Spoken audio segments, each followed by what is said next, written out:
This is a 2009 Chevy Malibu. I'm going to show you how to change the starter relay. It's located in the fuse box under the hood, right next to the battery. So to start, you remove this battery plastic cover, and then this fuse box cover pops up.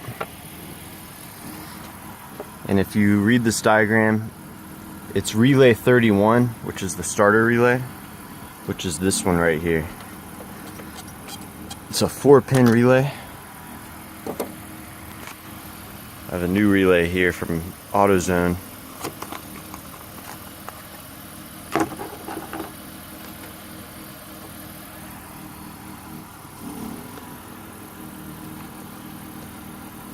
And that's it. That's how you change a starter relay on a Malibu.